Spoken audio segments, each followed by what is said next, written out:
Ladies and gentlemen, how are you? We're back for this Tuesday night. Tuesday night for you guys? Monday night? Tuesday night? It's definitely Tuesday here. So that probably means it's Monday for you. If you whether it's Tuesday or Monday, it doesn't matter. We got heaps of true crime for you, including the title story. We're going to talk about that in a minute. You guys are going to find that very interesting. Who is Lauren? We'll talk about who Lauren is in a minute. Jonna, Jonna sent in a super sticker. Jonna, do you know? I think in my over 500 shows on this channel, I think you're the very first person to send in a $50 super chat.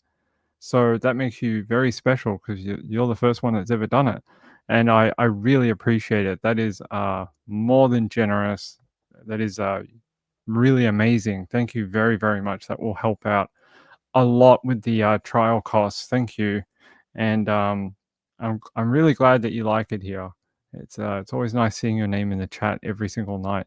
I wonder if we can put this on a timer. I'm going to leave it up for a bit since it was such a generous. No, you have to leave it up. There we go. Jonas says, I just wanted to say thank you and have a great time at the mushroom trial. Thank you. I will. It'll be an interesting trial. I think we're going to have a lot of fun along the way. We're still working out bits and pieces, like when are we going to stream? How's that going to work? What time am I going to be on? There's a lot of different things because court goes to about this time every day. So the time it is now, that's sort of between now and about 1 hour from now is when court finishes for the day. So it's going to be a very late show, unfortunately, I think, for a lot of you. But thank you very much. That is more than generous. Very, very very generous of you as a viewer. I appreciate it. Mama Mia says hi. I Hate Morning says hello. April B says hello. Jonna says hi. Good to see you guys. We're sort of just waiting. I know Trish is still going. I didn't want that I saw that super chat come up in the pre-chat and I didn't want it to disappear because sometimes when we start the show and it's been like ages since you were supposed to go live, some of those early messages disappear. So I didn't want it to like go away. But it is very kind of you. Let's see what's going on here. All right. I think Trish, it sounds like from what I can see, it sounds like she's sort of just finishing up. Yeah, she's got a John Benet Ramsey exclusive interview tomorrow. So if you like John Benet Ramsey, there'll be a exclusive interview on her channel tomorrow. Look, I'm going to start. If people want to catch up, we'll let them catch up. Here, so you're all asking, who is Lauren? Well, she used to be a journalist. So that actually makes it very weird for me. I would have thought, being that she worked in journalism for a newspaper, she would know better than what she did with this particular case. Now, no one actually got hurt in this, but that's not always the point. That's not actually the point, right? Sometimes we don't want to encourage child essay, PDF files, that type of thing. So Lauren got arrested. She got herself arrested and she was charged with possessing, producing, and disseminating CA material over an alleged intention to publish a fictional novel that she wrote titled Daddy's Little Toy. You getting that? Daddy's Little Toy. And then you're going to hear about why that's so disturbing. Not just the title, which is very disturbing. And here is the artwork for it. I mean, to me, that implicates a certain thing, right? You have these child blocks, like those alphabet blocks that little kids have, like little babies that you give to, like, maybe maybe a couple have had a new child, and you give it as like a gift. This was the cover work for this particular book. And it's, Daddy's Little Toy. Now, Advanced copies went out to some people late last week and early this week, to the point these people complained. They complained to authorities about it because they thought it was so vile. Now, why is it vile, Ping? Well, I think the title, the artwork, and some of the details within the book just paint a picture. Now, the bit in the book that people have problems with is this. The story is about an adult girl who falls in love with an older guy or vice versa. But in the book, there's a line that says that, he implies that he'd been thinking about her since she was like a young girl, like 3 years old. 3. What? Who does that? Who's like, oh, I've been dreaming about you since you were a toddler. I couldn't wait to smash you when you became an adult. Who's writing this? You're writing to the lowest common denominator for one. For two, you're actually writing to a group of people who we don't want to encourage in anything. Are you writing for PDF files? Are you sending this to prisons for, abuse people that do these type of crimes? You're like, please read my book while you're sitting in prison. It'll bring you many joy. Like, what's going on here? Um, I get what she was trying to do. She was trying to be edgy and cool and try to bring on this, like, a very sexy story. But she went way over that line. Like, the line is here and she's about 3 kilometers in the other direction. The whole older guy, younger girl thing has been done a million times. But when you start adding this type of cover art, you start adding these lines to it. You start, with the title, Daddy's Little Toy. You're implying something, and you're implying that this is somehow illegal, underage, you know, very PDF file. It's wrong, and these people that reported it were right in doing so. We don't like um, telling people like what they can and can't write. That's like suppression of free speech in writing. Fine, but there comes a point where you have to protect the community as well, and this is it. It's not okay, and now she has been charged over that. Um, so who actually who published it? Well, I can tell you. So after all this uproar happened over the pre-advanced copies of this book, she sent out an apology, well, sort of an apology on social media. Here's what she had to say. She said, "Hi everyone. I think there's been a huge misunderstanding. DLT, Daddy's Little Toy, is definitely not promoting or inciting anything ever to do with CSA or PDF files.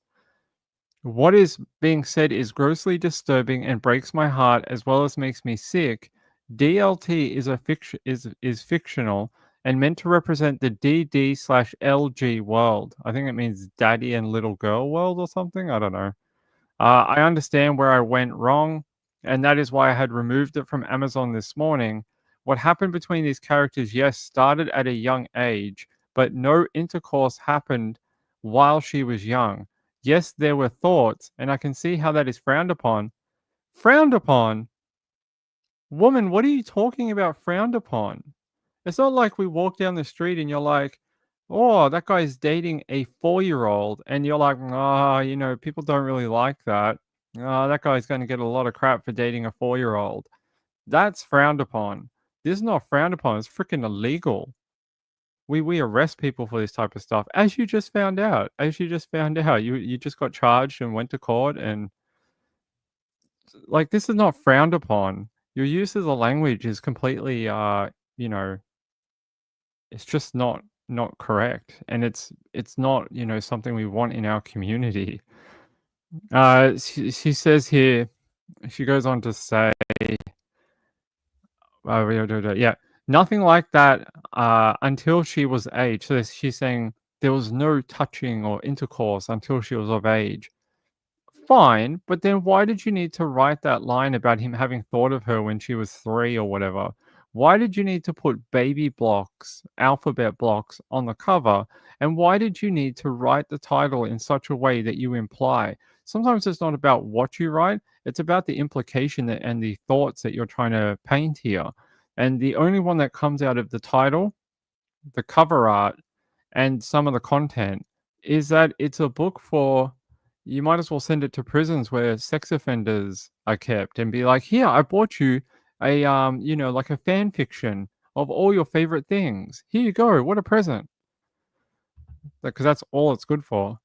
I don't know any women out there that are like, "Ooh, you know what I want from my like romance novels? You know what I want? You know what I really really want? I wanna read one about where a guy has, like, the hots for a girl when she's a toddler. Oh, yeah, that's what I really like. That's what gets me all hot. I mean, maybe, but we should arrest those people too. But, I can't imagine any woman being like, "Yes, that's what I'm looking for in a novel." I mean, we're not here kink shaming because it's not kink shaming. It's just, downright illegal. Yeah, it's a way of, whether she realizes it or not, it's actually a way of softening grooming, and what that means is the more you introduce a type of idea or act or something like that, the more you introduce it to someone over and over and over again, they stop caring as much about it in a way. They it becomes more normalized. And by producing work like this, you are doing this for some people that may read it or, you know, already, just you may do that for some people, unfortunately. So she goes on to say, yeah, nothing like this happened. She says, I know nothing that that I say is going to change or fix what I've written. I would expect better from a journalist who worked for a flagship paper in Australia. I really would. Somebody who probably covered a lot of CA type cases in your career as a journalist. I am dumbfounded how you thought this would be okay. It's gone down like a lead balloon. And she goes on to say on this second page that there were problems. What did she say here? Uh, However, there are three innocent people who have been caught in the crossfire, and it needs to stop. Georgia, Misha, and Ashley, along with their businesses, Pixel and Quill Studio, they did the cover design. Mish Taylor PA did the graphics, and Ava Book Editing did the editing. She says these ladies were under no impression that I was Lauren Ashley writing as Tori Woods. I reached out to these ladies to work with them as Tori and only as Tori.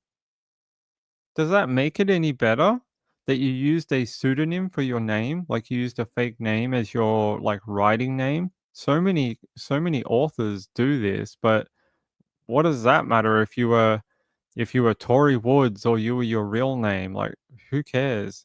Who cares if you were Lauren or Tori? Both of you did wrong. Okay, you get your split personality sorted out, and then we'll deal with you.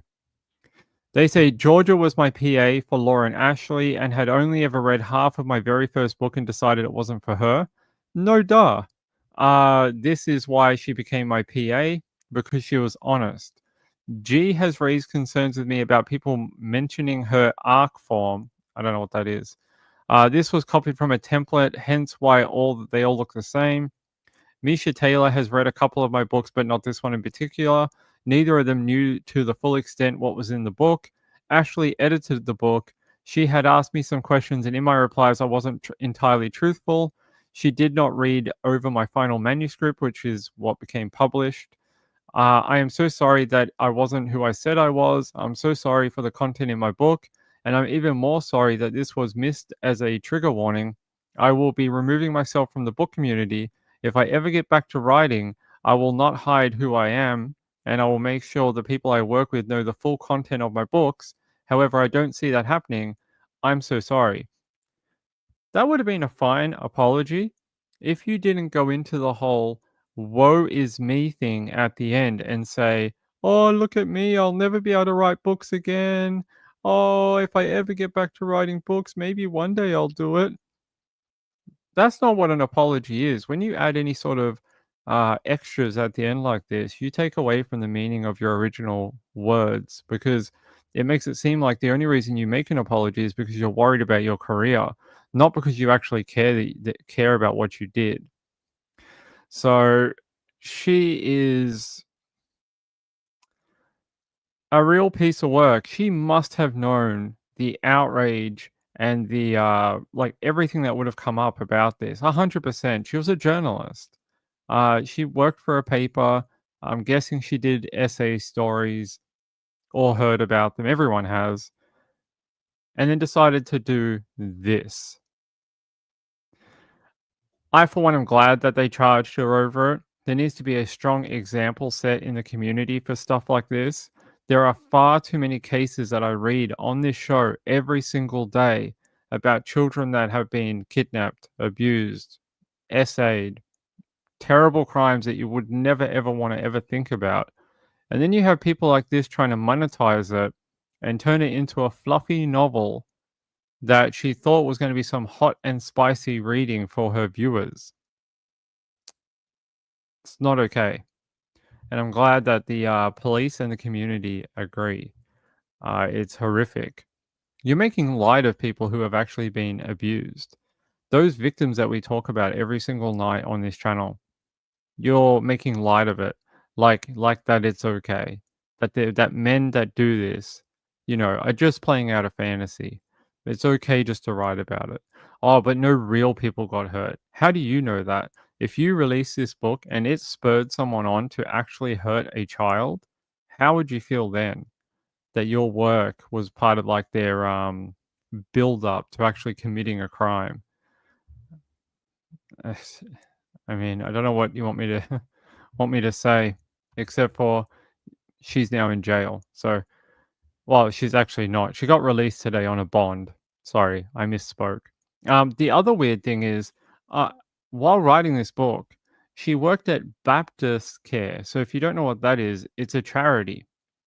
So, she worked at a charity as a marketing executive.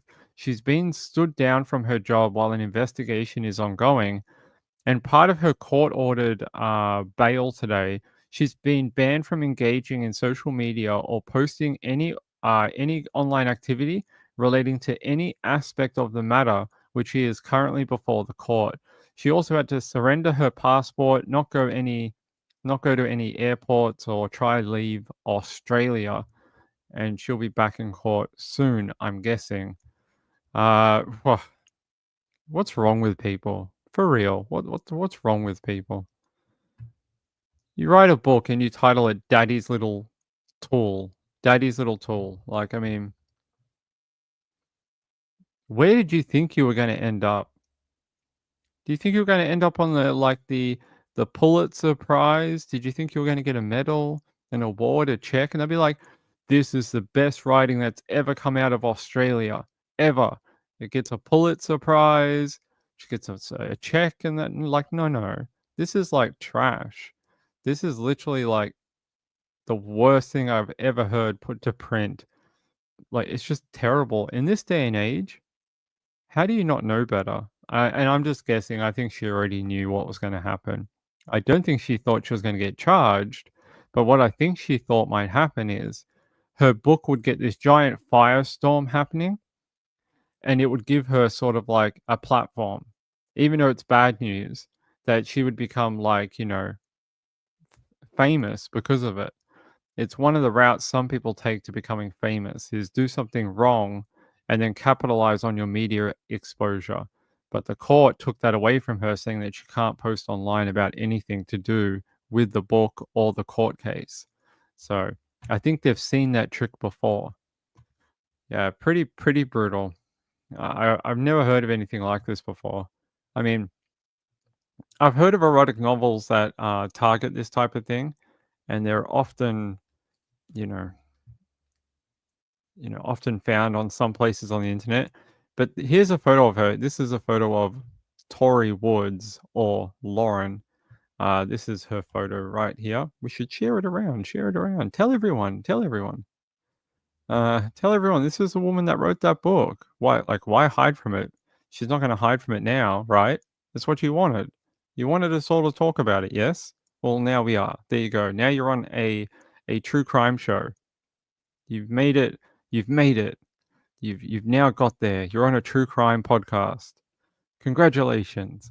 Because we normally only talk about bad people. They're saying here a controversial book describing the relationship between a girl and her father's friend has led to the arrest of its author on CA material charges.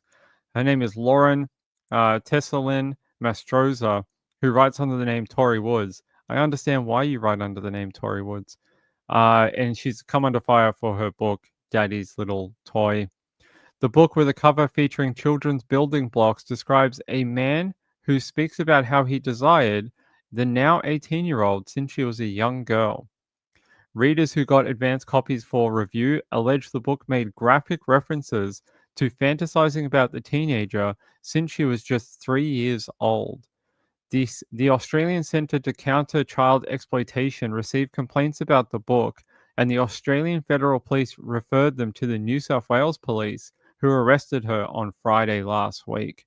And they said about 12:30 p.m. detectives attended a home on Penn Street in Quakers Hill and arrested a 33-year-old woman before being taken to Riverstone Police Station. At the home, police executed a search warrant, seizing several hard copies of the novel to be forensically examined. They say she also worked at Baptist Care as a marketing executive, and she had been charged with possessing CA material, disseminating CA material, and producing CA material. So there you go. She was granted conditional bail and will appear before Blacktown Local Court on March 31st, in about a couple of weeks. They say here Baptist Care spokesperson said the organization would not comment on individual employees' circumstances, although they can confirm that we received complaints regarding an unnamed employee. As a result of these complaints, the employee was stood down effectively March 20 while we undertake an internal investigation. Baptist Care takes matters of ethical conduct seriously, and our focus remains on upholding the values and integrity of our organization. Prior to her arrest, she took to social media. The author took to social media to say the backlash from her book was a big misunderstanding. I don't think so. I don't think there's any misunderstanding here. I think it went exactly how you thought it was going to go. Yes. Hey, Moonlight View, how you going, sweetheart? Sensationalism, yeah. Jonna says it's just so wrong. She wrote it knowingly. She deserves to be in jail. Yeah, I'm guessing she was trying to get the whole backlash that makes me famous type thing going on. Instead, she got the backlash that lands you in jail. Slightly different. Slightly different approach. Yeah, guide to grooming. If it's not, I would say it softens grooming and makes it seem more acceptable. And that's what we don't want in society. We don't want grooming to be, you know, we don't want people to think of it less seriously as it is now. We want people to say, hey, that's wrong. If you see it, you should report it. It shouldn't be like, oh, I read that in my little book, Daddy's Little Tool. An author wrote about it. I read about it in a book. Must be okay. I'm going to go get my 3-year-old daughter and I'm going to give her to my 35-year-old friend because that seems like a great idea. Moonlight View says, hello, Pinksters. Hello. Hi. It is not. It is not legal in Australia, Joe. It is not. Wendy R says, reminds me of the Alexander Pope quote, Vice is a monster of so frightful mean as to be hated needs to be seen. Yet seen too often, familiar with her face, we first endure, then pity, then embrace. That's right. You keep being presented with it. Eventually, you'll embrace it. It'll be softened enough that you'll be like, oh, it's no big deal. I read about that in the Daily Mail. Hey, RX girl, how are you? Good to see you. Wendy R's here. Gayla's here. Catatonic. Rachel's here. Hey guys. Joe made it. Hey, Joe. What wild trip are we gonna go on tonight with Joe? Glad to be an American in 2025? Why in 2024? What were you? Japanese? Korean? Were you British? You let me know. Yeah, brutal. I don't know what else to tell you about this, but I think her reply says it all. If you really go over this and read it. She says, "It breaks my heart as well as makes me sick. Kinda made you that sick. You wrote the book, you freaking stupid person. What are you talking about it makes me sick? You're the one who wrote the freaking 400 pages of the book. At no point did you stop writing and go, 'Oh, I feel a little sick.' No, no, that didn't happen? Okay, then what are you talking about makes me feel sick? You feel sick because you got caught, and you feel sick because the backlash. You don't feel sick from the book you wrote. Otherwise, you wouldn't have done it, and you would have rejected that, like, that cover. I think, you can't be, like, saying stuff like that and then be like, "Yes, but I told my graphic artist, this is a great cover for my book." This one right here. You can't have both sides of the coin here. You can't be like, "Oh, it makes me sick," but then you, like, chose this as your cover work for your book, and the title, and the content. I mean, you can't play that game. It's not you have to accept responsibility, not be like, "Oh, it makes me so sick." No, no, it doesn't. Stop lying. Joe Neal says, "I just hear about the sentencing of some Oz crimes and I'm shocked." Yeah, that is true. That's right. She's already a bit sick. And I like here where she says, DLT is fictional in all capitals. So does that make it any better? So if you're just like, "Oh, I don't abuse children. I just write about it. I've never touched one in my life." Imagine if a man said that. Imagine if a guy came out and went, "Oh, I just write books about abusing kids." Essay and things like that. They're not real. They're all AI. They're all AI. Do you think the community would be like, "That seems like a great interest. He's a very busy guy. He seems to work a lot." No. I think they'd be shocked and horror. There'd be protests and, like, people would be at Parliament House, like, demanding with, like, pitchforks and things. Wendy R says, "The trend seems to be to write sequels. What other stories has she begun writing?" I have no idea. Guys, hold on.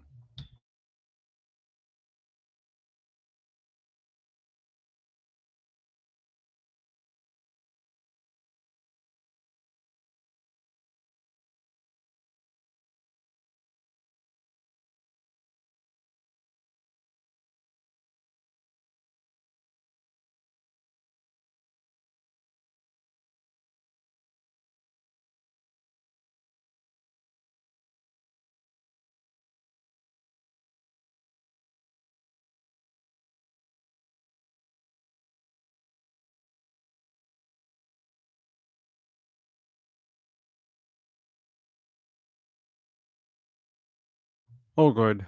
All good. Gayla says, "The fact that she had to sit for days on end thinking up this sick poop to write is sick." Yep. Joniel says Amazon won't even carry fictional depictions of CA. Well, hello, they did because she had to remove it from Amazon. So somehow it got on Amazon.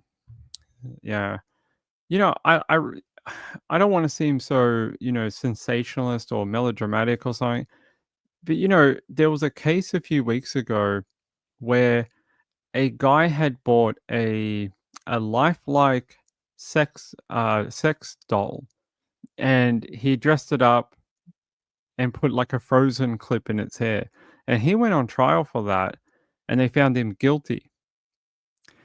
I put these two things sort of in the same boat. Now that's a little different because it's almost like a lifelike representation of a child. But the thought and imagery in this title, this book, and the cover art is not that much. It's not that big of a leap. It's really not. You're still promoting it, even if she says I didn't mean to. You still are, and you're still engaging with that community. Community is a strong word. Criminal is the one I would use, but Wendy asks, "Are they going to pulp the copies of this book?" You'd hope so. You'd hope this thing never sees the light of day, and all those advanced copies get deleted or burnt. Like, this is just a dumb idea. Um, I don't know where she was sitting around in her office somewhere going, "That's a great idea. I should write that book. I'm gonna be a freaking millionaire." I don't know where the person was that was like, "Hey, you should probably stop. This is a bad idea." Where was that person in her life that just went, "I don't think this is a good thing?" Joe Neal said, "That's what I meant. It was taken." Yeah, taken off Amazon. Yeah, it's interesting. I thought there would be more about this on our local media, but there really hasn't been. It's mostly been online creators like me doing it.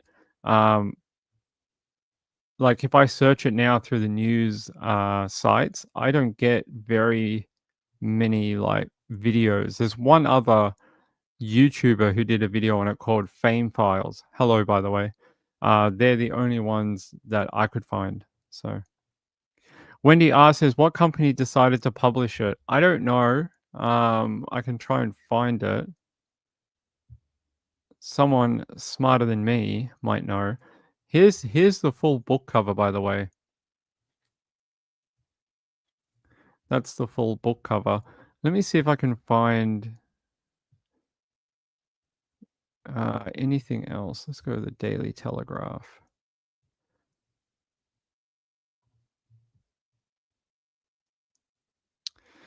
I don't know who the publishing house was. Yeah, I'm not sure.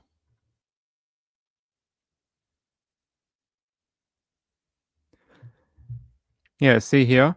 Um, she was previously an employee of News Corp Australia, one of the largest media organizations in Australia.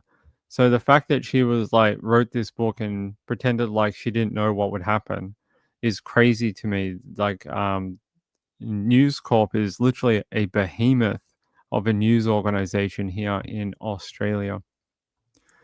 Joe Neal says obscenity in the US generally addresses CA. A anographer went to prison here for having an actress claim to be underage in a video. I didn't know that. Joanna said the way the book is presented is just plain sickening, not to mention the content. She's a disgrace. I agree. Gayla says, I asked that as whoever published it is as bad as her. Yeah, I'm not sure what company. Hold on. Let me see if I can find any more.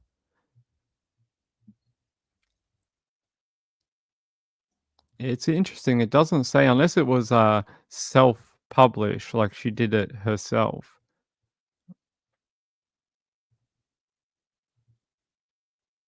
Yeah, it doesn't say. I wonder if they just did it online.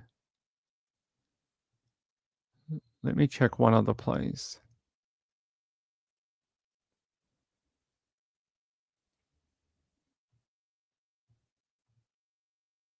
Yeah, I'm just having a look here. Give me 1 second.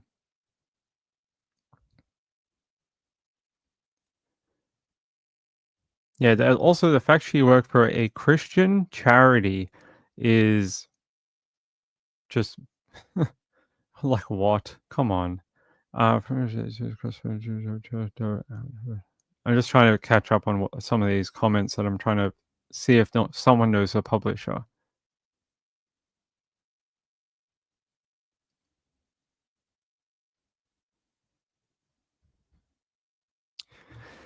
So apparently, Lolita type content or books in Australia has been banned for like many decades. So, not one I would, you should know that if you were a journalist.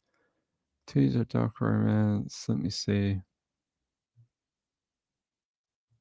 No, I don't see who the actual publisher was.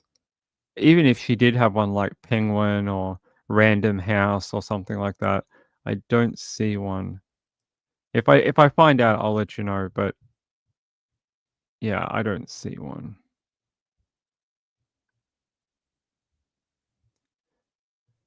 Yeah, I don't see anyone listing it, but Wendy R said, "Gee, is this her first book?" No, she'd written other books, I'm pretty sure, at least 2 others that I know of. Uh, okay, I will read that, at some point. Let me try and grab some more information about this woman. By the way, here's another photo of her, just, in case you see her out in the public or whatever, and you wanna say something to her, have a comment about her work. You know, authors love that type of thing. Let me see if we go here.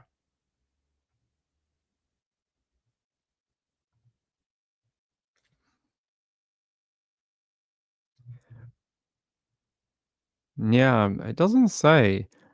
I'm guessing we'll find out eventually. It doesn't have one on the cover art either. It doesn't have like, a little icon for someone. See, so apparently she was on Goodreads. Let's see if we can find an archive version of it. Tesolin-Mastrosa. All right, Tory Woods.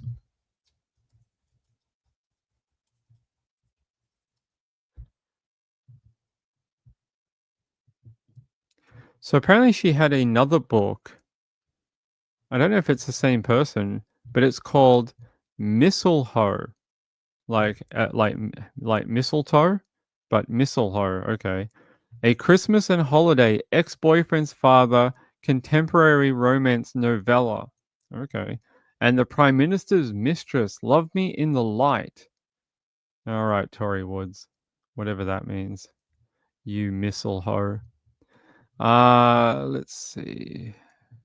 Yeah, I don't see the other book on here. Only this. Let's see what people say about her first book. Mistletoe. Okay. A lot of reviews coming in on her other work. This author wrote another book about PDF files. Wanting to be with a girl since she was 3 years old. Do not support this author. Yeah, a lot of bad reviews. Doesn't seem like she's a great author. Apparently, she's also plagiarized other authors' books before and then harassed that author when proof was shown that she plagiarized word for word. She changed her name and got away with it before she was called out for her most recent book, if you call it that. So, a lot of one-star reviews. Yeah, a lot of people lashing out on her book reviews. A lot of people saying they should boycott the author.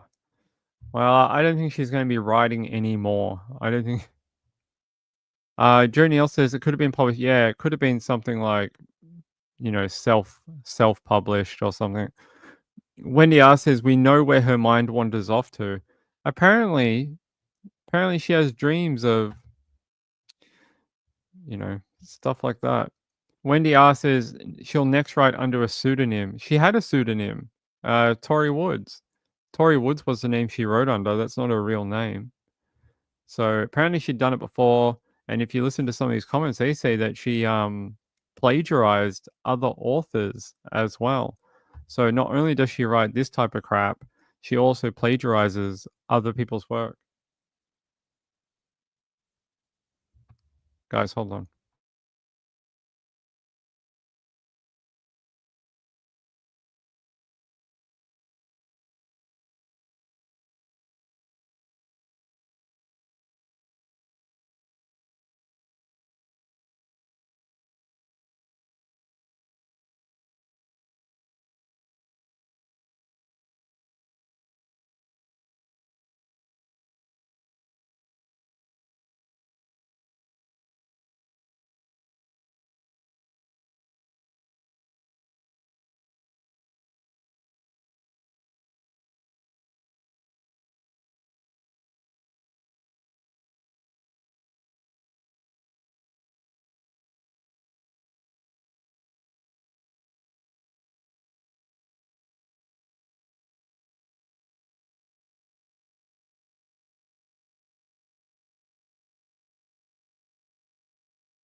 Alright, sorry.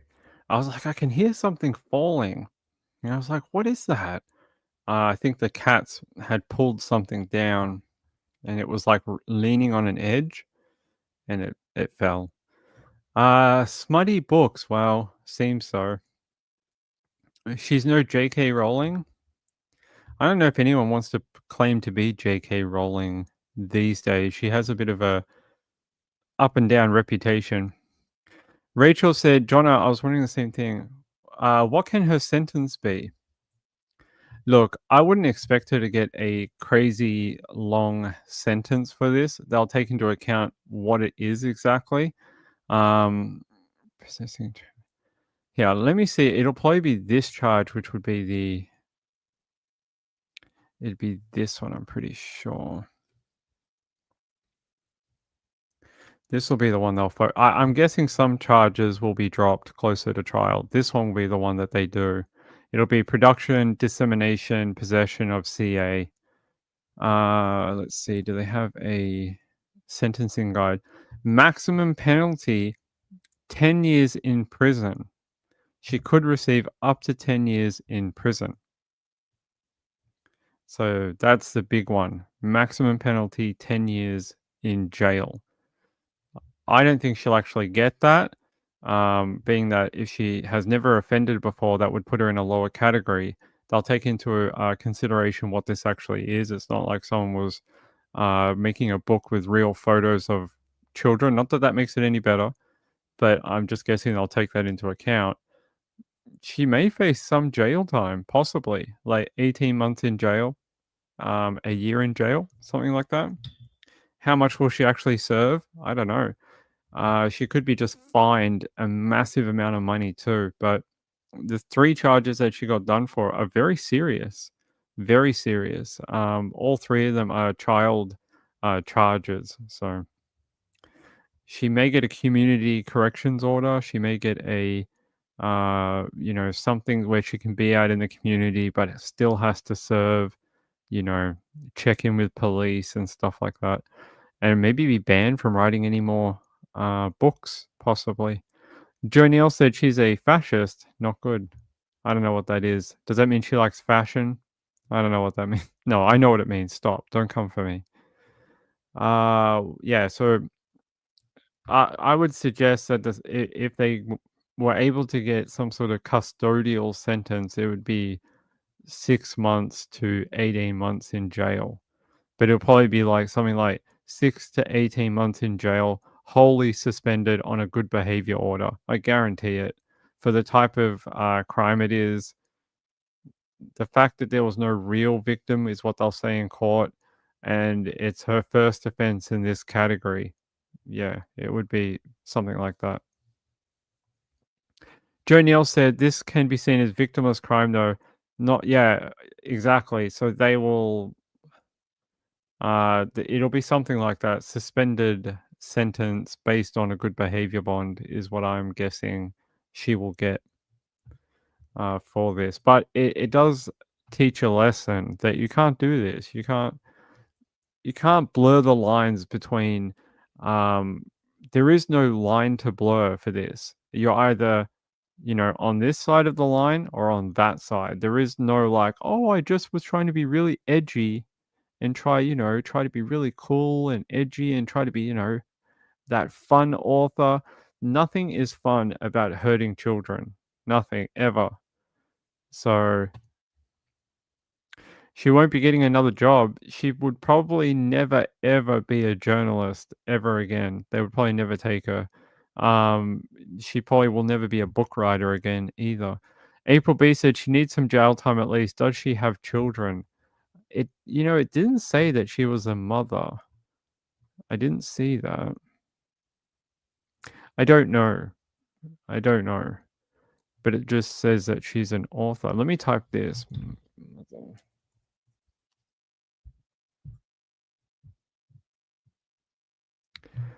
I don't see if she's got children. She's 33 years old. So if she didn't have any kids, that would be, sort of normal. Sydney woman. This is another article on it. Yeah. Okay. So yeah, these are the charges: possessing, disseminating, and producing. Both, I think, are 10 years. All three are like 10 years in jail. So similar ranking. Joe Neal said she doesn't need a job. She can be a kept woman. Why are you offering to take her? You're going to take her to America? We'll let you. You can have her. April B says maybe she should stay away from children then. At the charity where she works. I don't know if that's a great idea. Joe Neal said there's nothing funny about abusing guinea pigs either. Why would you abuse a guinea pig? Why would you do such a thing? They're so cute. They're so little. They just make funny noises and chugga chugga chugga. Like I don't know why you'd want to hurt a guinea pig or a child. All right. So that's the big news coming out of Australia. Really, really crazy story. I've never heard anything like this before. They said here, readers who received advance copies claim the novel explicitly, so in detail and graphic detail, depict the male protagonist in a relationship with his best friend's adult daughter, including graphic references to his fantasies about her since she was 3 years old. 3. Why would you want to have graphic fantasies about a 3-year-old? What's wrong with you? You need to get your head checked. Gayla says, don't hurt any animals. Yeah, don't hurt any animals. Don't do that. Animals, don't do that. Animals can't talk or, like fight for themselves. Like, be nice to animals. Don't be one of those people. Don't be like that person we read about like a month ago in Carolina who this female had been done for filming her abuse on her pet dog. It was pretty bad. All right, let me see. I had another story that I wanted to talk to you about. If I can find it. Where is it? All right.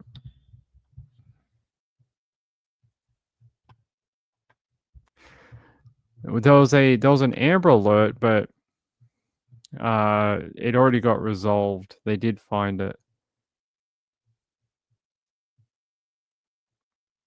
Okay. Let's head out to, I think it's Ohio. Well, we're going to talk about the case of in Toledo, missing teen Keimani Latigue found dead in East Toledo house, father charged with murder abduction. We're going to go to WTOL 11. I just want to know if this is my baby. They're still not telling me nothing. It takes nothing. It's nothing to take a picture. It's nothing. So, you know what I'm saying? Let me know when the coroner's bringing her out so I can see if that's indeed my baby. Y'all not saying nothing. Top of the hour, new breaking news in tonight in the case of a missing 13-year-old girl in Toledo tonight. Keimani Latigue's father, 33-year-old Darnell Jones, is charged with her murder and abduction. Police have confirmed they pulled her body from an abandoned East Toledo home today. Keimani had not been seen alive for the last 6 days. Her family, friends, and community had been searching for any signs of her. Additionally, social media videos appearing to show Toledo police taking Keimani's grandmother, Dorothy Latigue, from her home in handcuffs today. WTOL 11 has repeatedly asked police why, but we have not yet received a response. A family member did tell us Dorothy was arrested, but she didn't have information on the charges. WTOL 11 has reached out repeatedly to TPD for clarification. Tonight, police say the search for her body is over, but the search for answers continues. The story made headlines when Toledo police made this post on social media Tuesday, March 18th, 4:03 p.m. That's when the alert for missing 13-year-old Keimani Latigue went out. I usually get off of work at 9 o'clock. I made it home like 9:40 that morning. She wasn't here. WTOL 11 talked with Keimani's grandma the following day. She said she saw something unusual when she came home from work and called TPD. It feels like an awful night for true crime. It really does. But I can give you a little bit of a catch up while you watch this video. It says Ohio police reportedly discovered a body on Monday amid their ongoing search for a 13-year-old girl who vanished last week. They say the Toledo Blade reported that a tip led investigators to the unidentified body, which was located in a burnt out, unoccupied home. It is unconfirmed that the body is Keimani's body, but police said on Monday that her father, Darnell Jones, 33, is wanted on child abduction charges. But her grandmother told this news agency that we're watching right here that they believe that that body is Keimani's. So very, very sad. I'll let you watch the rest of it. There were things in the floor that should not have been. That's what caused the alarm. So I called the school to speak with her. I asked them, could I speak with her? And then they did. They contacted the principal, her teacher, and the gym teacher, and all three of those guys said that she was not there. 2 more days passed. Now 72 hours since anyone has last seen Keimani alive. Family, friends, and even strangers came out to search for her. So let's scour throughout here. The group spent the weekend alongside Keimani's mother looking for any signs of the 13-year-old girl. Honestly, this is breaking me. I've been falling the apart since I found out. I've legitimately been on social media since the minute I found out, spreading awareness, sending out flyers, contact information, anything to get my baby home. I have not slept in 3 days. I have not ate in 3 days. We need all the support we can get from anybody. We don't care who it is. Please just come out and help us find my niece. The next day, Sunday, March 23rd, a felony abduction charge filed against Darnell Jones. Jones is Keimani's dad, and court records show he was the last person with her before she went missing. This man has been to my house several times. He usually takes her for weekends to his house to visit with him and his other children. And I feel deceived. Like, you played for so long in my face, like you was her dad, like you really had her best interests at heart. But where is she? You know, when you hear the family speak like that, it's very hard not to feel overwhelmed with sadness. This little girl, like, what for? Why? Don't. It's extremely, you know, I think it brings everyone down when you hear a story like that about this young girl, and the fact that they found her in this burnt out, unoccupied home. It's like an awful place to put your daughter, right? Why would you put her there? Well, you know, that's not treating her with respect. Neither is killing her, but it's like a very final insult to your own flesh and blood to treat her in that way. You know, and then you hear the family talk and they don't even know what to say, really. All right, let's watch a few more minutes. If my baby don't make it home, I will never be okay again. And I hate to say that because I have other kids. That fear became reality when police pulled a body from a home on Miami Street in East Toledo. A body Keimani's grandmother says is the missing 13-year-old girl. Darnell Jones reportedly told police he saw his daughter late Sunday night. He claims she called and said she was afraid someone was trying to break into her grandmother's home. Jones says he and a cousin allegedly stayed with her for about an hour and left around 12:30 a.m. Police now say he gave inconsistent statements about being with Keimani that night. Once again, he is now charged with murder and abduction. It was just after 3 o'clock this afternoon when police pulled Keimani's body from a burned home on Miami Street in East Toledo. That house is at 1101, the corner of Miami and Wilmot, almost directly behind the Glass City Riverwall, and less than 4 miles from where Keimani was last seen alive at her home in the 2900 block of Elm Street. The house where she was found in East Toledo was boarded up and had been on fire at least 2 times in the past few years. The most recent, July 14th, 2022, just a few months ago before that, in May of 2022. The young girl's death has created plenty of reaction today from family members and the surrounding community. Toledo Mayor Wade Kamsakavage also weighed in on the tragedy tonight. He spoke with Steve Iwanek, who joins us now. Steve, he's wanting justice just like everybody else.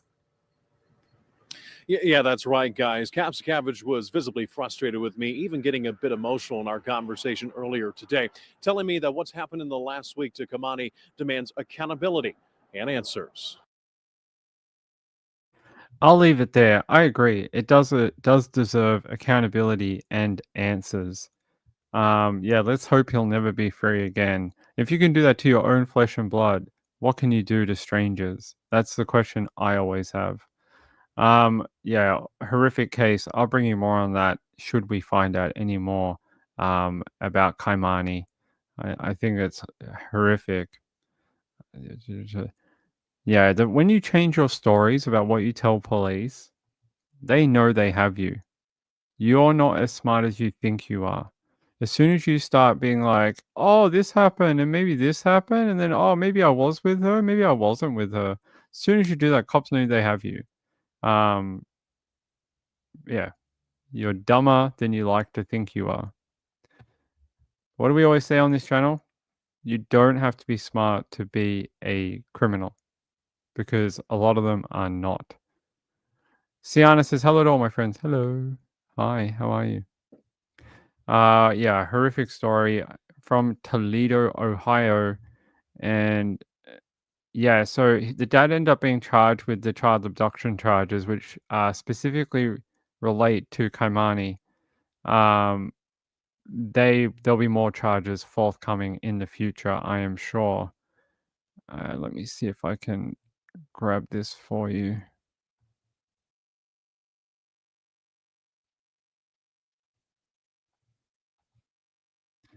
All right, let me fix that. Let's see if it has any more details on here. They say the Lucas County Coroner's Office confirmed Monday evening the body found inside an abandoned house in East Toledo is Keimani, a 13-year-old girl reported missing from North Toledo last week. The coroner's office did not provide further information about the case or manner of death. A press release Monday night from the Toledo Police Department says she was found suffering from apparent fatal injuries. Her 33-year-old father, Darnell Jones, has been charged with murdering her. If you have any more information, you are asked to call the Toledo Police or Crime Stoppers at 419-255-111. Police issued a murder warrant for the arrest of Jones, who also uses the surname Ogletree. He also faces a warrant of third-degree felony abduction of Keimani, who was last seen in the early hours of March 18. Jones was not in custody as of Monday evening. Keimani's family confirmed to WTOL 11 on Monday that Jones is her father. His photo that you all saw before is from an arrest back in 2022. That's his mugshot from 2022. May look slightly different now. So if you are in the Ohio Toledo area and you see this man, call the authorities and make sure that you report it. You know, you look at that house where they found her too. Like, what an awful final resting place for that young girl. An abandoned home. There you go. This is the home where they found her body. Joe Neal said he's smash on site now in lockup. PC'd, well, yeah, he may be. They do that. Yeah. What is going on in the world? A lot of people wanting to hurt children. By the way, I don't know if you're all interested, but I have Stefan Sterns' prison phone calls. I don't know if that's something you want me to do at some point, but I have all of his calls from prison, and we can do them if you want. So I do have them, and we can look at doing them at some point if you'd like to. Hold on, ladies and gents. You would? We can do them at some point. I don't know if I can bring them up here. Hold on. Where is that download? Hold on. Where are they?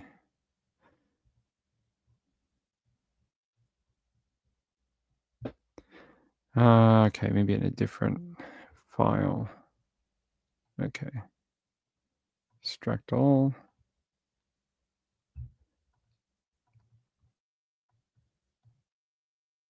Yeah, we'll play some if you want. So this is Stefan Sterns. These are some of his prison phone calls. Let me make this bigger for you. The time is 8:51 p.m. If you believe that you are the victim of sexual or physical abuse, press star 9021 after this message. Press 1 to place a. Please enter your PIN number.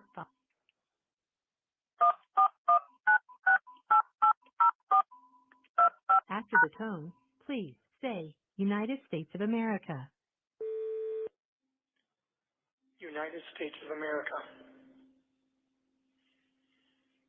After the tone, please say again United States of America. United States of America. You have one old message. To listen to your messages, please return to the main menu. Press 0 to make a for calls within the United States. Your account balance is $22. Hello, you have a call at no expense to you from... You know, this thing It's bigger because of it. it's a bigger problem because of that, and again, not sure what would be any. I'm sure there would be some things different if you had chosen that path, because there's obviously nothing we could have done without. Well, there's nothing we could have done. I mean, there was only one choice. But you know, we could have talked our way through this.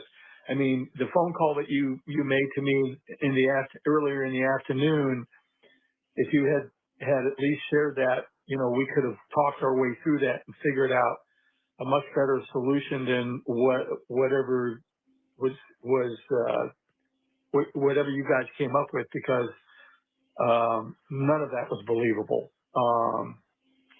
And I was thinking earlier today or yesterday that somehow I feel that you were forced into this, and I don't know, and that's just my speculation, that you were compromised and you were forced to participate in this, and you know, as soon as you gotten away from the rest of them, you should have called me, and we should have and could have discussed this, and the outcome would have been a lot different than what it is right now. But I don't want to get your hopes up, and as I said, don't get carried away with any conspiracy theories, but in a way I was compromised, and you know, when all that stuff was happening, I was not in my right mind anymore. Yeah, well, I understand that, and that's when you probably should have just called me and said, hey, I've got a bit of a situation here, and that would have been a rational thing to do, but at that point I was no longer capable of rational actions or thoughts. Yep, I understand. Yep, I'm capable of it. I had no control over my faculties anymore. It's like the motor was running, but there was a screaming chimpanzee behind the wheel. Yeah. I understand that. I don't understand lack of emotion. Yeah, I don't know. I mean, it wasn't like she was catatonic. She was talking in a normal voice. You know, the only thing that showed any emotion at all was jiggling her leg, but she did that anyway. So yeah, I don't understand. Yeah, she was anxious because she was lying to her teeth. That's okay. Don't get your hopes up for any conspiracy theories or vast conspiracies. Just understand that anything I did was not done well. So I've listened to all these, and you hear them talk about some pretty strange subjects. We won't play them all tonight. I've got a whole bunch of them there. I think I've got 1, 2, 3, 4, 5, about 6 of them, and they each go for about 20 minutes each.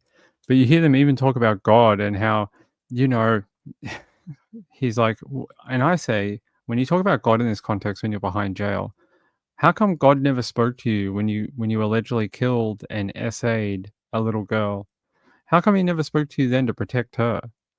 Why does he always seem to come to people after they're in trouble, not beforehand? Not before they do something wrong and alter not only their life, but the little girl, you took her life, Madeline Soto. Like, you can't play that now. You can't be like, "Oh, God speaks to me. I'm Lori Vallow." No, no, no, no. You can't do that. And you hear him say like, "Oh," he starts talking about his final meal. He talks about his final meal before he gets the death penalty. He skipped right through the trial. He's just like talking about, "What am I going to eat for my final meal?" What a weirdo. I mean, maybe he's coming to terms with it early that he's going out of the prison in a box. But yeah, we'll listen to that one at some point too. I don't know if it's this one, but there is one where he talks about his final meal. What would he eat as his final meal before being sentenced to death? All right. Being within my rational mind, I had snapped at that point. Yeah. And I wish I had done the correct thing to begin with. You know, I wish I had run downstairs and shaken her awake and called 911 and all that. And deserved a Well, I lot. wish you had too. I wish you had too. 'Cause maybe she could have been saved, but Yeah, she could have been saved if you didn't kill her. What are you talking about? I wish I would have woke her up. Woke her up out of what? Death? Yeah, that happens all the time. I just go around waking people up out of death like I'm some sort of freaking mystical wizard. I don't think that's how that works. Once you kill them, they're dead. you know. She was beyond that. Okay. You know, when someone's that ice cold and just gone. She was in a different part of the house? Yeah. She wasn't with you? Well, she had gone to be with me earlier in the night, but I'd left her alone for quite a while I was sort of just walking around and, you know, haunting around the house like I do. You know, sometimes I go out for walks at night, or I'll just sit on the couch and just fiddle around on my phone, or just. Hearing him describe finding Madeline is disturbing. It really is. Hearing him describe how he found her. You know, I don't sleep well at night, especially when I've got to be up early and do something the next day. Yeah. And that was the case. So every time I realized anything was wrong, it was. She was in a different part of the house when you found that out. She was still upstairs. Oh, she was upstairs. Okay. Yeah, I left her alone there.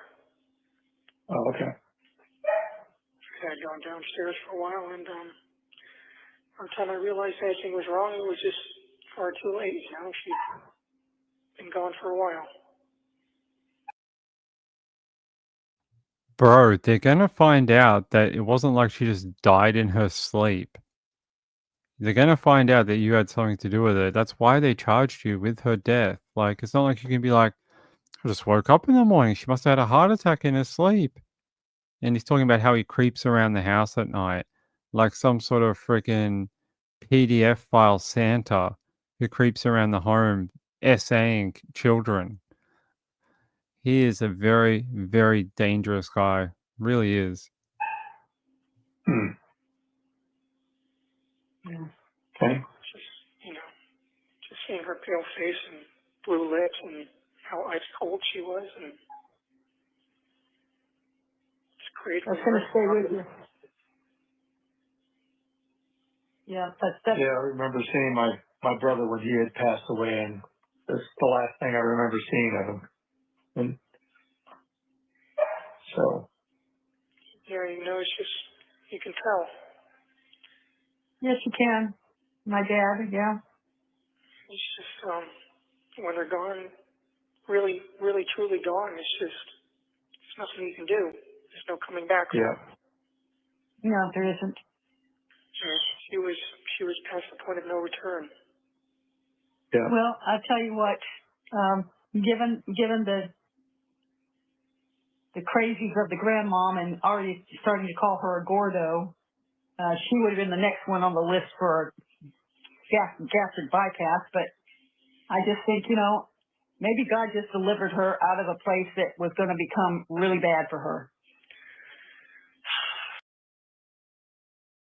No. The only place that was bad for Madeline Soto was in a home with your son. The hell are you talking about gastric bypass and rescuing her from a place that would have been even worse? You're just as bad as your son. The fact you say these things about that little girl. How dare you? Yeah. When we get these inside looks at offenders and their family, sometimes, just sometimes, you see a little glimpse of how this came to be. And it's because they mollycoddled this freaking guy his entire life. He never grew up. He what they call like failure to launch, like the movie back in the day. Yeah, he failed to grow up and he, became whatever this monster is. Yeah, and they're like, "Oh, you did all you could. She was just too far gone." Well, what, you mean you couldn't SA her anymore? Is that what you mean? Or you mean you tried to not kill her? Which one? Because both those things happened. We have photographic evidence of it. I want to hear their comments when they heard that he had thousands of photos on his phone of him with his pineapple in her butt, in her mouth, in her lady parts, and he recorded it all. What's their comment about that? I'd like to know. Because here, they're still treating him like a little baby. Oh, how's it going in prison? How's the food? I'm going to eat while I'm on the phone. It's like we're talking because you live 2 hours away from home. It's like none of them take it seriously. He's in jail for murdering a child and for SAing her. It's not normal. What part of this all seems normal to these people? I mean, I always knew that life was going to be hard for her. Her mom certainly didn't do her any favors, and since I had no say in the matter of how she was raised or disciplined or anything, there was nothing I could do about it but sit back and watch the train wreck as it unfolded. Yeah, and she's trying to tell everybody that she was a little angel and she had no problems with her, and you were already telling us that they were butting heads like two Rocky Mountain rams. Yeah, they had gotten physical on a couple of occasions. Yeah, I figured they did that again. But okay. I often played mediator between the two of them because I was the only one that could talk either of them down when they.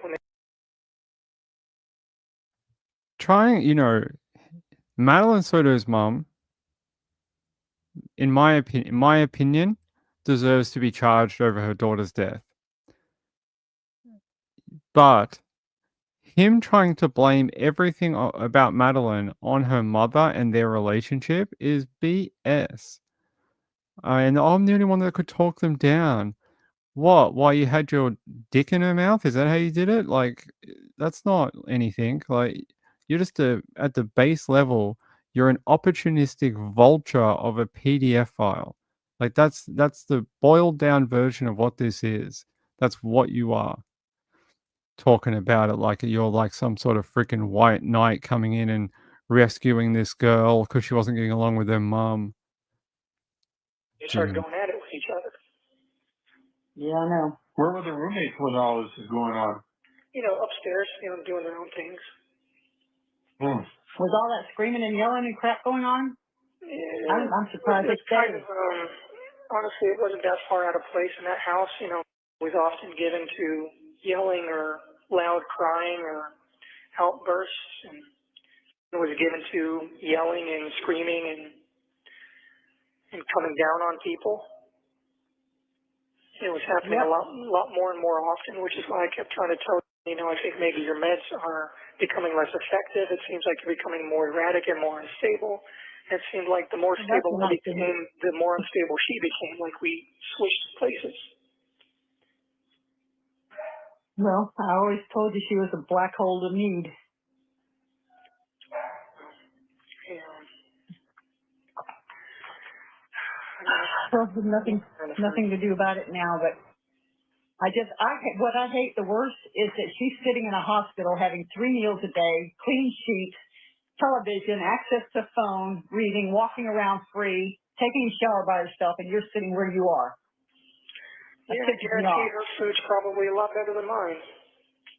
Oh, I guarantee there's a lot of stuff that's better than yours. Well, it'll all come out in the wash. Yeah,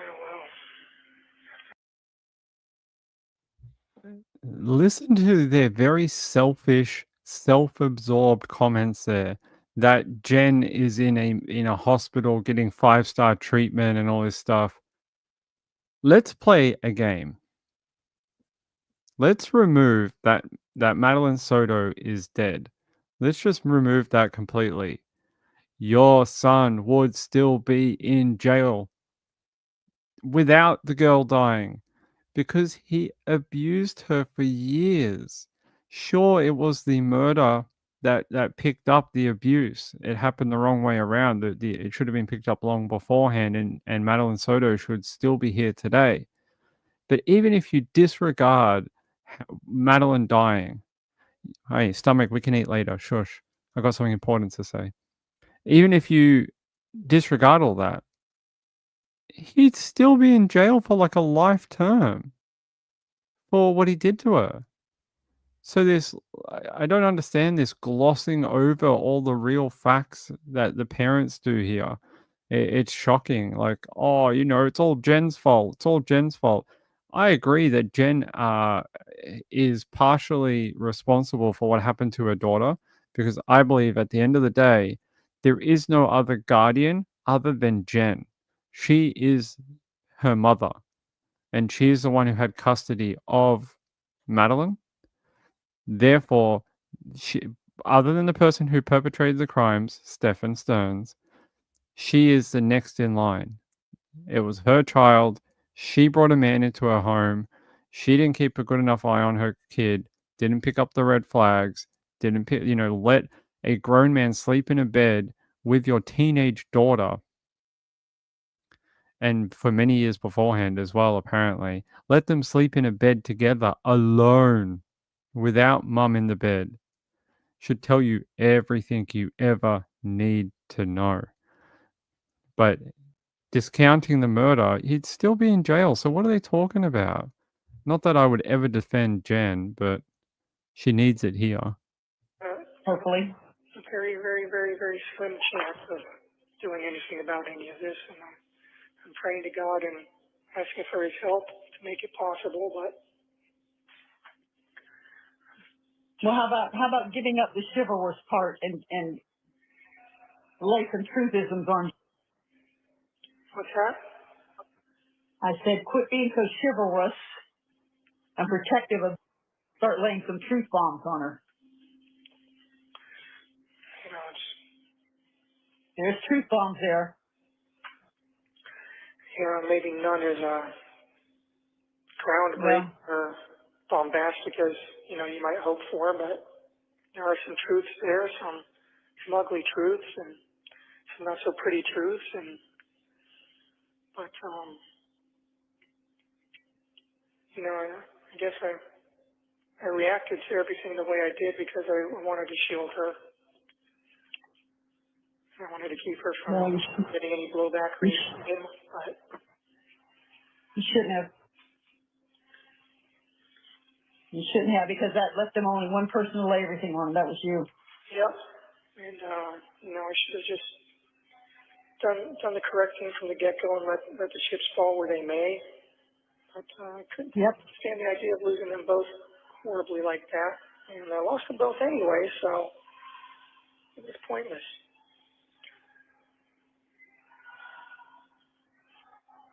Yeah. I was just in so much agony and so much pain, so much shock and so much trauma. My mind was just not, it wasn't me anymore. I wasn't in control of myself anymore. I was doing things that I wouldn't do. I wasn't acting or thinking rationally. it was just panic and fear, and Yeah, I can't imagine. You know, Stefan, I can't help but get the feeling that none of this that was on the phone was a surprise to she was aware that I had certain feelings towards me. Yeah. Well, then why would she send her in there to sleep with you? She used to joke about it, call it an electric complex. Used to joke and No, it say, wasn't. you better not leave me for my daughter when she's older, things like that. Laugh about it, and they used to both ogle over me and comment on me and talk about me together and giggle.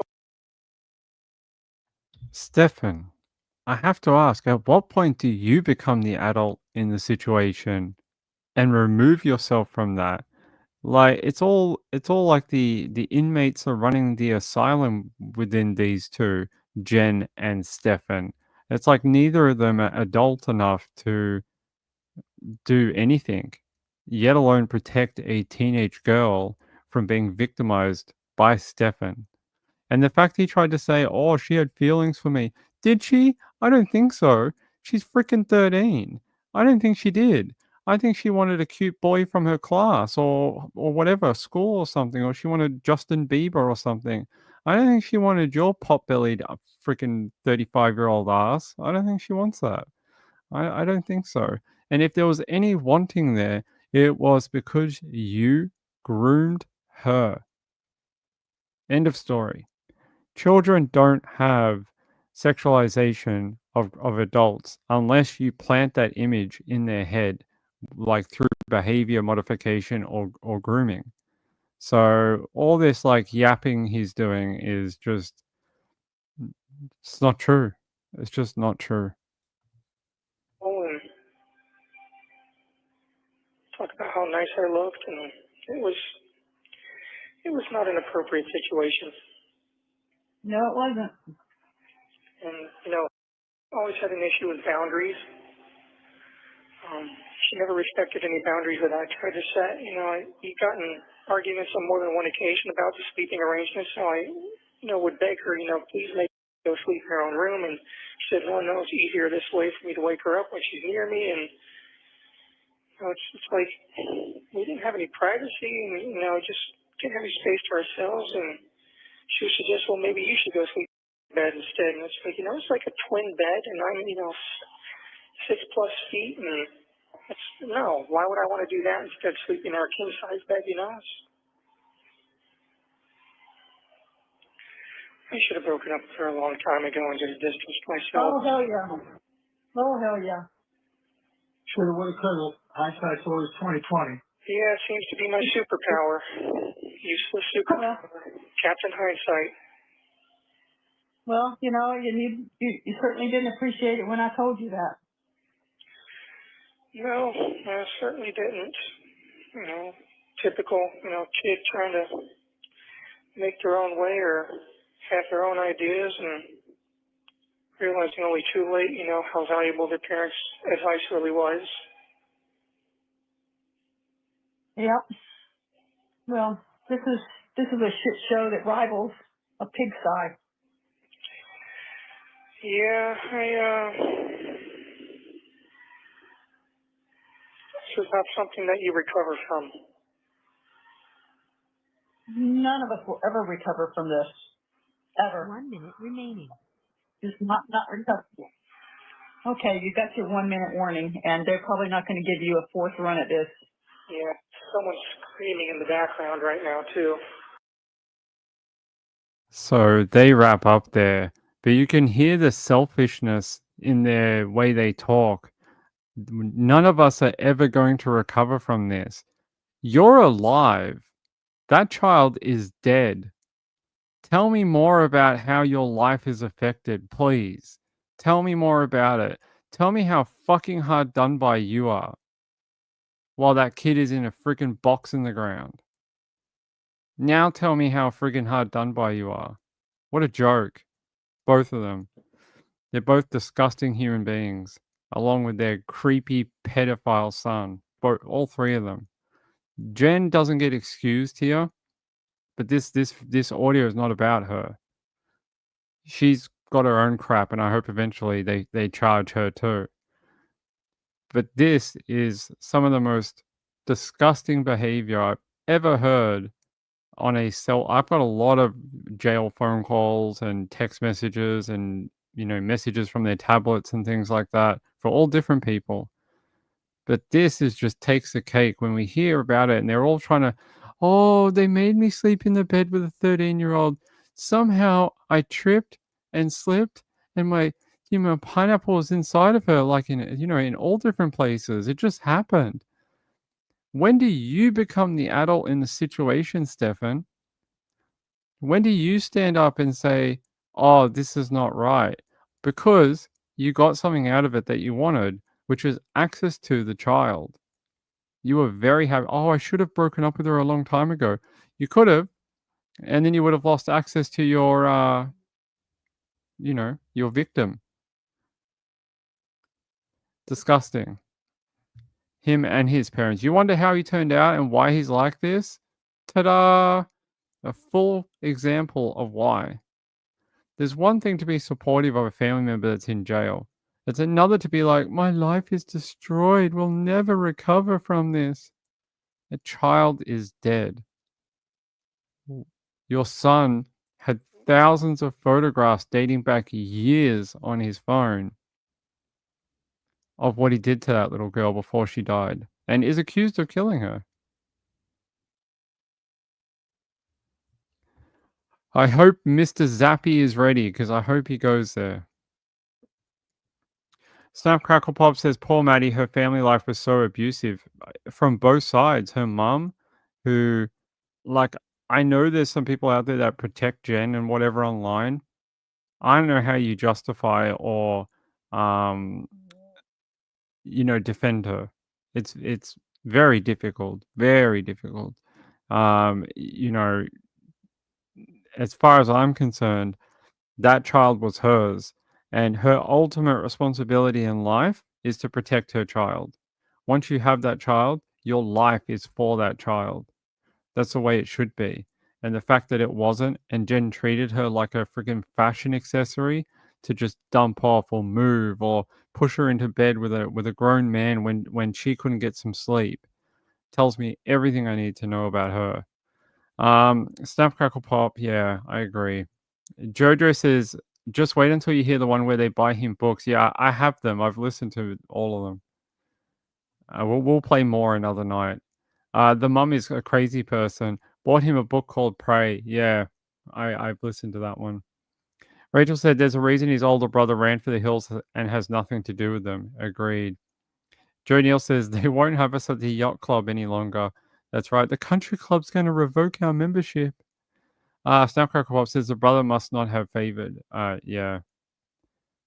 Yeah, I think it was a lot. It was like thousands and thousands of files and videos of what he did to Madeline. And I've got those documents, the uncensored version of them. I've read it all. And the things he did to that little girl, your date, let's put it this way. If you went out with a girl on a first date and you took her home and you tried some of those things with her, she may fucking slap you and then get run out of your home. I'm serious. And the fact doing all this with like a young girl, possibly for half a decade of abuse, is sickening. Sickening. A child. And he says, oh, she wanted me. She fancied me. Really? I don't think so. I think it's your grooming that did that to her. Pretty sure a 13-year-old girl would love a great-looking, very kind teenage boy. I think that's what she would very much like. Not a 35-year-old, pot-bellied, smurf-looking mother effer who collects Pokemon cards. Jen hated her. Yeah, like they said, oh, Jen used to say that we were in competition with each other. Who says that about their child? Who says that their child is competition for their boyfriend? The hell? What's wrong with you? Gayla says, they actually make me so mad. I think the angriest I've ever been. I know. Snapcracker Pop says, I've never seen a mum so distant from her child before. I've never seen a mother who would send her child to a bedroom with a grown man. Like she's in some sort of harem. Like she's like, oh, the harem's very busy tonight. You two go to the spare room. Like it's bizarre. It's like normally at that age and younger, most loving, good parents and family members, they protect young girls. Like, not that they think the guy is going to do anything or anything, but there's just always that possibility, right? So that's, and she's right at that age where you start having like those hush conversations about men and what they want and don't hang around, like, don't leave yourself alone with X, Y, and Z. And that's when those conversations start with like, teenage girls. And I mean, you hear those descriptions of the photos that what happened, like, and the mum condoned it basically by sending them to the bedroom alone. She's condoning what happened to her daughter. Don't diss Pokemon. Rachel said, I think Jen hated Maddie's dad and resented her for it. He didn't leave his girlfriend for her. You don't take it out on the child, though. She's a child. Yes, she is the product of you two being together. Yes, but she's still part of you. She's still your baby girl. Why would you ever put her through what you did? You know? When that kid said, I want to run away to the forest and live in the forest, that's what really got me because she felt like that place was safer than being at home. It breaks my heart. It really does. That's what she wanted for her birthday was to run away from home. I think that tells you everything about this case. Joanna says sickos and they're just maddening. I agree. Especially a grown man who plays Pokemon, clearly a problem. The thing that got me is in that audio, he says something like, oh, when I have to get up early in the morning and do something. Dude, bro, you're unemployed. What exactly are you getting up early for? I don't understand. What do you mean? Rachel said Maddie was failed by so many people. Yep. RX Girl says, I have a daughter that just turned 14. I can't imagine all this with her. Oh, you got a young girl? I hope she's growing up great. Yeah, she would. I bet you she would, RX Girl. I bet you she'd be like, oh, that guy, he's old, mum. I don't want anything to do with him. I like the guy in my class that looks like Justin Bieber. That's who I want. The guy with the cool hair. That's probably what she's more interested in. Or a girl, who knows? Oh, I hope you have a lovely daughter. I'm sure you do. I'm sure she's just like her mum. Yeah, and you having a daughter at the same age as Madeline, when you hear these details, you just must be like, "What? Like, why? What? Who? What? Who picked up this? What happened? Why did no one know about this? How did all this happen for several years?" Like, you have to ask, how did that abuse happen for like 5 years or longer? And no one picked up on it. Jen never thought anything was weird. And the poor girl had medical issues from the abuse. I don't want to go into them. They're a little gross, but she had medical issues from what Stefan did to her. And her mum was like, oh, like, oh, it's not a big deal. And, no, like these are signs of abuse and you didn't pick up on it. Like that little 13-year-old girl should be fairly healthy at that age. And, as long as you're feeding her okay and, you know, clothing and watering her, they should just keep growing like a tree, right? Shouldn't have to take her to the doctors for the issues that she was having. I'm sure you all know what I'm talking about. I just don't want to say it on the air. She had some things that I think for any normal mom would be like ping, ping, ping, red flags up in the air, like like like slot machine noises and lights everywhere, like like you'd be like something's wrong here. And Jen was just like, oh, just get her some tablets, she'll be fine. Jonas says, hard to imagine how this could have happened. And if, like Stefan so much, why did she cry and not want to go home after the birthday? Exactly. Gailey says I could see it straight away. Yeah. Joe Neal says like what? No, I'm not going to detail it. Joanna says Jen had to know mothers know they have intuition. I agree. RX Girl says, yeah, I can't imagine. I do have a boyfriend in the house. He's been in the house since she was 18 months old, and I can count on one hand the times they even touched, let alone even handshake is too close for her. Yeah, so this whole like sleeping in the bed and they're hugging at the dinner table and stuff, it's just wrong. It doesn't, there's one thing about being like a touchy family where, something like that. I get that.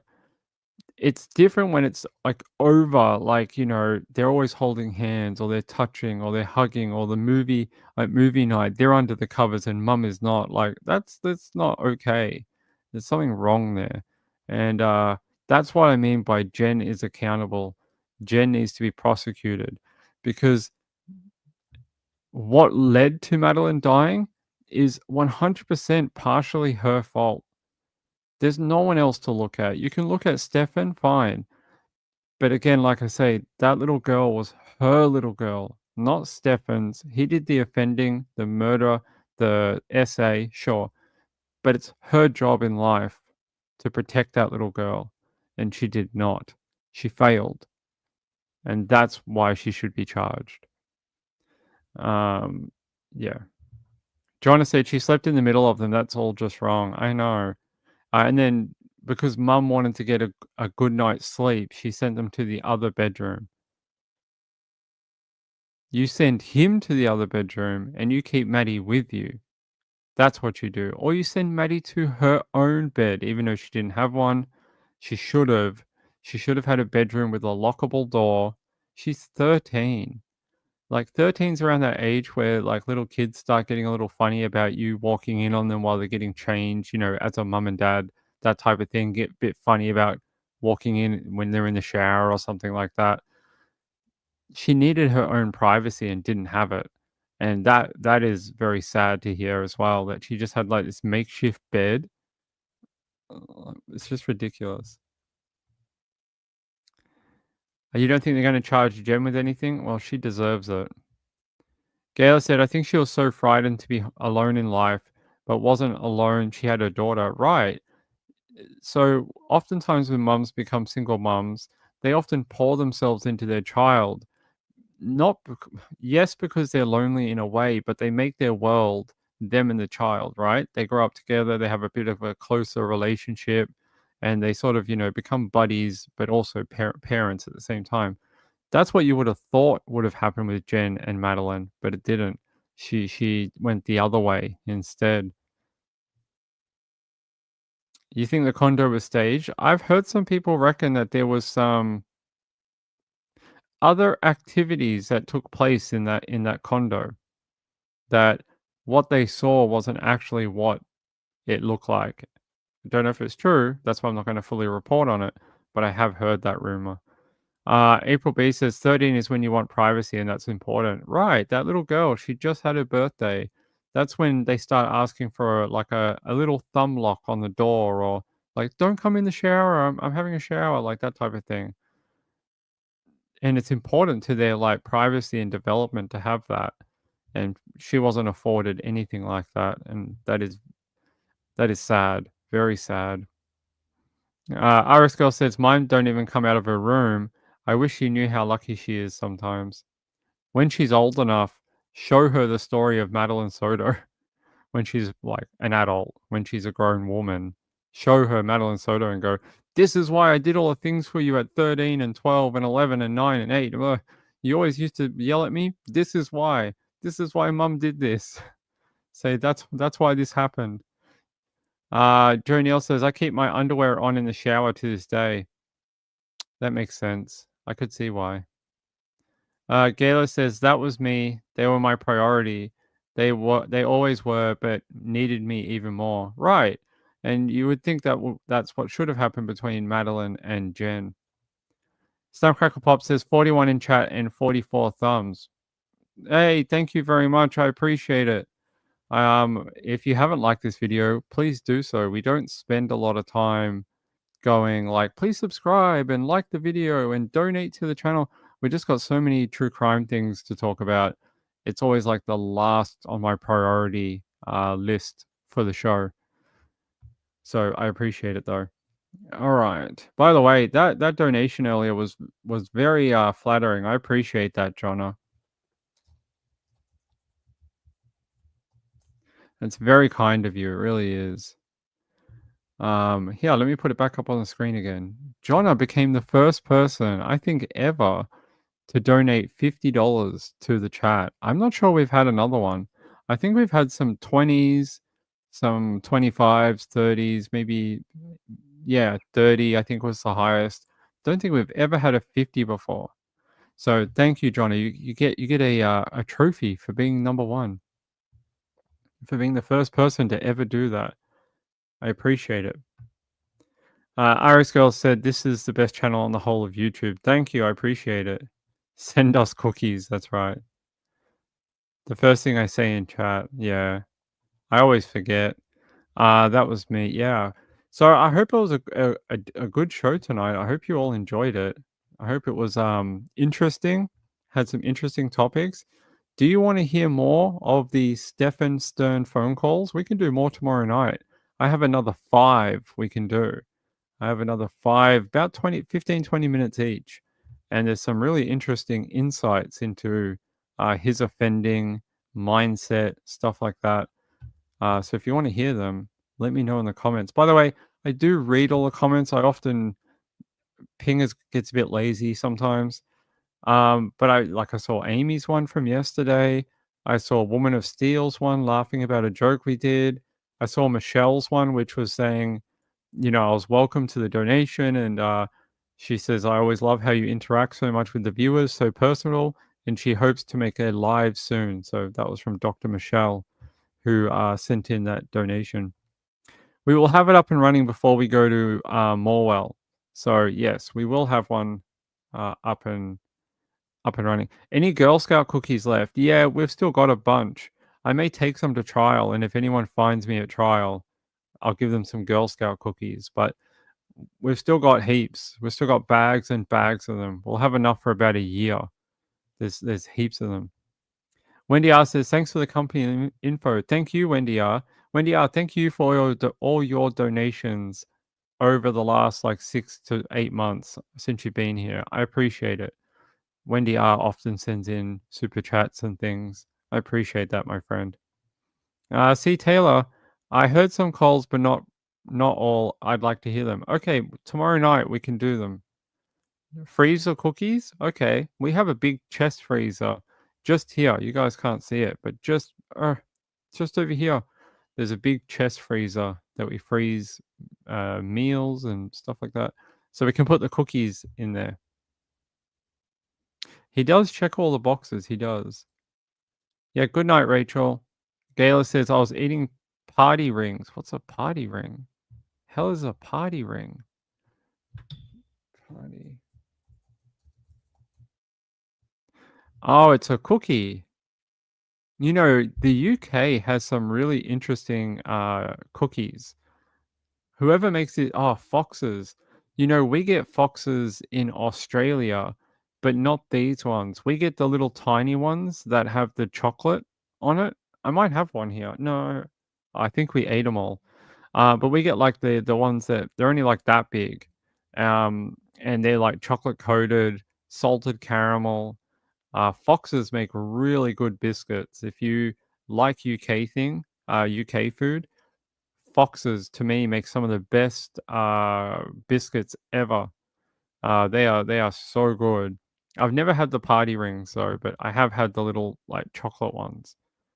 Actually, one year at our supermarket, they made a gift box of Fox's biscuits, but it came in a little tray, and when you opened it up, some of them were in foil, like a chocolate box, but they were cookies. They were really good. All right, I appreciate it, Joe. I want to try them. That'd be good. Gayla says I had a mini pack, 91 calories per bag. Oh, they do a multi pack with two or three in each one. That's pretty cool. We'll have to try some UK ones at some point. We'll have to do a UK review. That'd be good. By the way, DJ, I hope you're feeling better, my friend. Mr. DJ has been in the wars. I hope he's getting better. That's why you guys haven't seen him for a while. So I hope he's doing okay out there. Hey, I love you all. Have a great night. I will see you tomorrow for more Nights with Ping. Thanks to my moderators, Moonlight View, Gala, Thavi, and oh, she's not here tonight. Well, you only get thank yous if you're here. No, Kathy Lynch as well. Love you all. Thanks for being here. If you haven't subscribed, please do so. We'd really like that number to go up a little bit. We've been stuck on 1.2 thousand subscribers for quite a while. It'd be great if we went up a little bit. I'll see you then. I'll see you tomorrow, okay? We did, Sean. We did. Love you all. Bye. Bye-bye.